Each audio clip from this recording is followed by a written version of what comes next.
if you're a strong founder, you tend to accelerate very quickly because the best founders can attract capital very quickly, attract teammates, and then they can break out. Welcome to Brave. Learn from Southeast Asia's best tech leaders. Build the future, learn from our past, and stay human in between. No BS on success. I'm Jeremy Au, venture capitalist, serial founder, Harvard MBA, science fiction nerd, and dad of 2 daughters. Every week, we debate startup news, interview changemakers, answer listener questions, and share personal insights. Join our movement of over 40,000 members and get transcripts, resources, and community at www.bravesea.com. Stay well and stay brave. VC is part of the value chain. A lot of you want to be bankers, and a lot of you will be doing a lot of lending. For example, just last week, they announced venture debt fund, LPs and banks and Korean banks are investing in debt vehicles to startups. So there's all kinds of vehicles out there. The crux of it is that every VC fund has 3 tiers. The first tier is your limited partners. These are the people who are putting money into the fund, but they don't have any legal liability. The second is the general partners. These are people who receive the committed capital and they're responsible for deploying the capital, and they have unlimited legal liability. They may often be serving on the boards and have a fiduciary duty to the shareholders of the startups that they invest in. And lastly, all that capital flows to the startups at the bottom of the pyramid. So that's how the flow of money goes through. And so general partners in a VC fund are often doing 2 things. I was just talking to somebody this morning. He is a senior in the UC Berkeley. He reached out to me because we're affiliated through our social impact consulting days. But the key thing he was asking me about was, should I join VC in my junior years and so forth? And I said, hey, when you are a general partner, the 2 skills that you need to have is, so course one is you need to invest in great startups. You need to fundraise money from limited partners. Those are 2 very distinct skill sets. Limited partners are different types of capital out there: sovereign wealth funds, university endowments, corporations, family offices, fund of funds, and high net worth individuals. And all of them have differing time horizons, different reasons for why they want to invest, and capital can flow from any of these sources. And the return on investment is key. Most of these investors are sophisticated investors. So there's a general belief that VC as part of a portfolio will beat public market returns by about 5% over a 20-year period. So that's the belief. Whether it's true or not for the next 20 years, we don't know. Which geographies, we also don't know. But of course, there are other reasons that can be there. So obviously, ROI is important. Diversifying into a high-risk, high-reward asset class is important. Getting insights to a geography and focus is important. It can be a sensor network for sourcing. For example, a large wealth fund may do late-stage investments, but you don't have enough time and attention to do early-stage investments. So you delegate your capital to these VCs to do the early-stage capital. Some VCs also take that time to learn from them about how to get better as building their own VC fund in the future. There's a big difference between private equity and venture capital. Some of you may be seeing this distinction for the first time. A lot of people, you open up the headlines, private equity is bad, private equity kills jobs. What's private equity is an asset class that buys, from their perspective, underperforming, stable companies that can be run better management, takes over control of the management, does the hard moves or the debt moves or whatever the moves are to extract value or create more value, and they target about 15% rate of return every year. Whereas venture capital, instead of, will invest in about 20 portfolio companies, but only 1 to 2 of these companies will be highly successful with 20 to 100x returns. And this small number of home runs will generate out of the entire portfolio about 25% net return. So again, the big distinction is that private equity, you make a few investments, concentrated, you're spending a lot of time working with them, versus venture capital, which is you're making minority investments. You don't want to let the founder run with it. And hunting for home runs, the 2 levels that they have is, of course, first of all, they're looking for companies that have high growth rates, that have the potential to return 10 to 200x. But of course, what they're trying to do as well is they're going to try to come in cheap in the sense that, and that's the tricky part of it, right? Is, what is cheap, right? If you think that company is going to be $1 billion, maybe paying $100 million is fine, right? We gave an example recently that Sequoia invested $60 million in WhatsApp, and then Sequoia eventually earned $3 billion from that $60 million investment, which was a very handsome return, which was effectively 50x returns in 3 years. So tremendous outcome. If you look at the news that came out today, Sonos released a new soundbar that uses a new technology, right, called the Arc Ultra. So they promised this groundbreaking technology. But what had happened was that about 3 years ago, they had acquired a startup.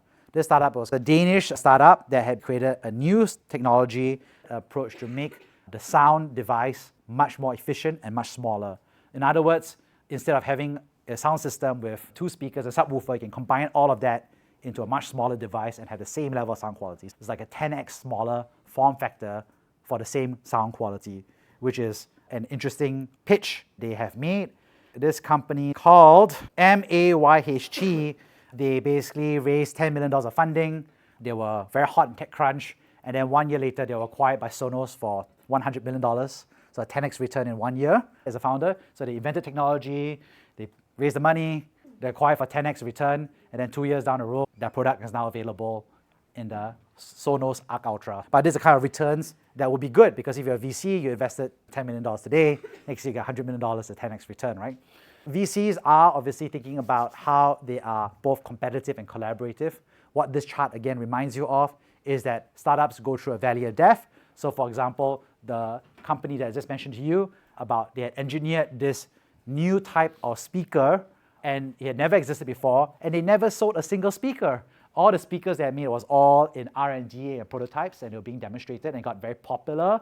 But before they even gone onto the market, they were already acquired by Sonos. So for them, they had a big valley of death. Some VCs funded them, and angels invested in them.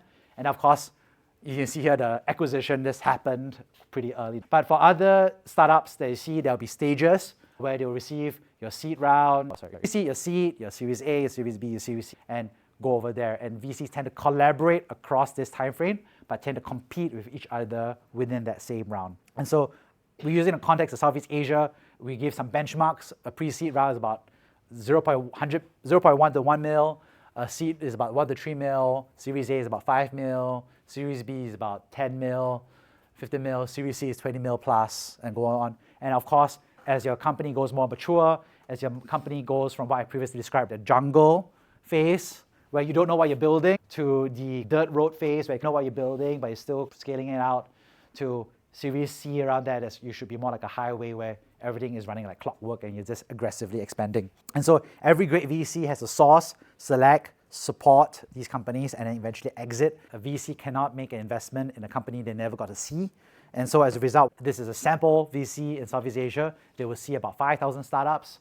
They would disqualify about 3,000 to 4,000 of them very quickly because they are like pretty bad or shoddy or not viable. Then out of the 1,500, they'll prioritize about 300 startups that they think has a shot. And then they may have follow-up conversations and look into the data of about 100 startups. They will do a deep dive, write a deal memo, and invite the founder to do a formal pitch for 50 of them. Eventually, the VC fund would make investments in about 10 of them in 1 year. So this is why VC funds always are happy to hire VC associates, because all of the qualification stage and the early deprioritizations, like the tier C, tier B startups will be farmed out to you, whilst the tier A startups will be farmed or nurtured by principals or senior investors. Deal sourcing is difficult because 1,000 startups are launched every year with no public data. If, for example, Xenia decided to build a company today, I would have no idea. It wouldn't be on LinkedIn, it wouldn't be anywhere. It would just keep growing. And then she could be very successful. If you're a strong founder, you tend to accelerate very quickly because the best founders can attract capital very quickly, attract teammates, and then they can break out. We saw that example with Evan Heng at Zenith Education. He was a freshman and sophomore when he started the business. Nobody knew what his business came about. By the time he hit junior and senior year, he was already making millions of dollars. And then those who were able to invest in him early, they saw that, they invested in him. And now that he's full-time, the company has continued growing since then, right? So they tend to grow much faster than you expect them to. So you don't have time to wait for them. It's not just me. Every other VC is working hard to look for these people, these diamonds in the rough. So they have a podcast, the All-In podcast. YC has videos. They have a brand. They have outbound. If you write that your LinkedIn, you write, I'm a founder, within 1 day, you will get a bot emailing you, asking what your startup is building. There'll also be public information available. You are sourcing public information for your founders. And then obviously there's private information they may get from other people. Founders and VCs can refer deals to one another. I just followed it in. So they have an opportunity for a late stage investment in Epic Games, right? Some of you may know that as Fortnite, right? For Epic Games. So there's an opportunity to invest there, and it's not competitive for him, it's opportunity, so he's sharing a deal with me because he's friendly. So I'm looking at it and I'm like, that's probably not a good fit for me, but I'm happy to forward that to some of my network who might be interested in this thesis. Companies have been thinking about adding value in terms of portfolio success. We also talk about how VCs have always had to be judging and prioritizing their time between high priority companies versus low priority because they have a limited time and attention. And one of the ways that they can allocate time and attention is not just support, but also thinking through about whether they allocate additional capital to the company. So we gave a very in-depth and thorough conversation about Instacart IPO that happened about 1 to 2 years ago. Some VCs were able to double down very early and make money, and some VCs did not have the opportunity to double down, or they doubled down too late, and so they lost money as a result. Some people should never have gotten in because they lost money overall for their VC investment. So I thought that was a fascinating conversation that we had then. For low priority companies, there are 3 options. We can either close the company, wind them down. 2 is we can acqui-hire them and convert their talent, but not the product. And lastly, we can sell the VC stake back to the founders to let them run it as a lifestyle business. We gave the example of the acquisition as an exit path, and we went thoroughly into the examples, one of Instagram and one of Snapchat. Both of them received billion-dollar offers by Facebook. One said yes, one said no. One has done really well, but you could argue that he left money on the table and should have kept going independently. And another company kept going independently, but you could argue that he should have sold to Facebook Meta. So it's hard to tell. Obviously, acquisitions are very important for big tech companies to work with small companies. We also talked and gave an example of how companies can go public. So we gave 3 examples. One was a C Group, which went with the New York Exchange. And then we also talked about Grab that went public through a special purpose acquisition corporation through the NAC. So these are all the various opportunities that were there. 3 Southeast Asian unicorns with 3 dramatically different exit opportunities. VCs, as a result, are investing based on a power law basis rather than normal distribution. They're looking for guys and girls that can really create outsized returns, and most returns are generated by a few people. Some VC funds are structurally better at picking good companies. For example, we see that Y Combinator invests in 632 companies, and about 1% of them are unicorns.